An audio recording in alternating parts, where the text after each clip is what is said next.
Après avoir vu les évolutions qu'ont connues les conflits sociaux du XIXe au XXIe siècle, demandons-nous à présent, à quoi sert le conflit social?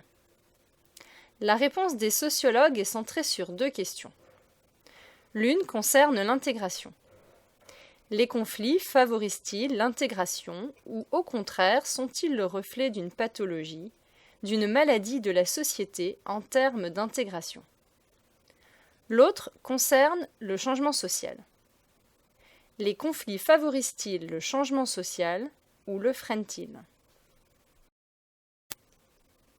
Commençons par le lien entre conflits sociaux et intégration sociale. Deux grands points de vue s'affrontent. Pour certains sociologues, le conflit social est une pathologie de l'intégration, c'est-à-dire que la société ne parvient pas pour diverses raisons à intégrer certains de ses membres dans la société. En conséquence, certains groupes peuvent être en marge des autres, ce qui peut aboutir à des conflits. Pour d'autres, le conflit social favorise au contraire l'intégration. En d'autres termes, la cohésion au sein des groupes, ce qui signifie que des liens se développent et se renforcent entre les membres du groupe. Le conflit peut aussi renforcer la cohésion entre les groupes qui s'opposent.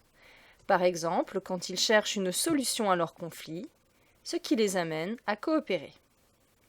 Ce qui rattache les uns aux autres est plus fort, la cohésion sociale est plus forte. Poursuivons avec le lien entre conflits sociaux et changement social. Par changement social, on entend une transformation durable et profonde d'une partie ou de la société dans son ensemble. Par exemple, le travail des femmes à partir des années 60 a non seulement modifié le marché du travail, mais aussi les configurations familiales. Par exemple, l'augmentation des divorces, baisse du nombre d'enfants, les mentalités et les rapports entre les sexes. Pour certains, le conflit social favorise le changement social.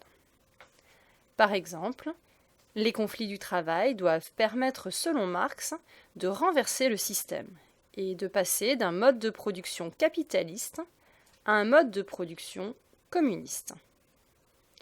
Pour d'autres, le conflit social freine au contraire le changement social.